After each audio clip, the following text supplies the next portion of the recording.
Bank தரப்புல இருந்து யார் வந்தாலும் லெட் தெம் கம்.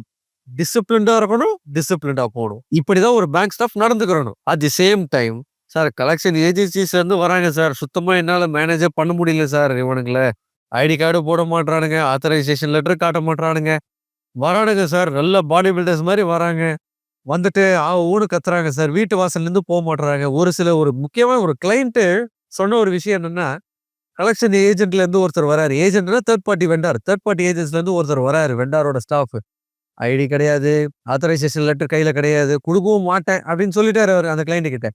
கீழ 4 மணி கரெக்ட்டா 3:50 to 4:00 குழந்தை வருதுங்க. குழந்தைய போய் கூப்பிடணும். இவங்க அபார்ட்மெண்ட்ல இருக்காங்க. குழந்தைய கூப்பிடணும். வழி விடுங்கன்னா, வழியெல்லாம் விட முடியாது. நீ எனக்கு பதில் சொல்லிட்டு போய் குழந்தைய கூப்பிடு. இந்த வார்த்தை தேர்ட் பார்ட்டி கலெக்ஷன் ஏஜென்ட் பிரயோஜனப்படுத்தின வார்த்தை. அடுத்த செகண்ட் இவங்க நாங்க இன்ஸ்ட்ரக்ட் பண்ண சொல்லிட்டு 100 கால் பண்ணாங்க. அதுக்கு மேல அவன் மன்னிப்பு கடிதம் எழுதி கொடுத்துட்டு போயிட்டே இருந்துட்டான். இதுக்கு மேல நான் வரமாட்டேங்க எனக்கு தெரியாதுன்னு. அடுத்த நாள் இன்னொரு ஸ்டாஃப் அனுப்புறேன் வேணும்.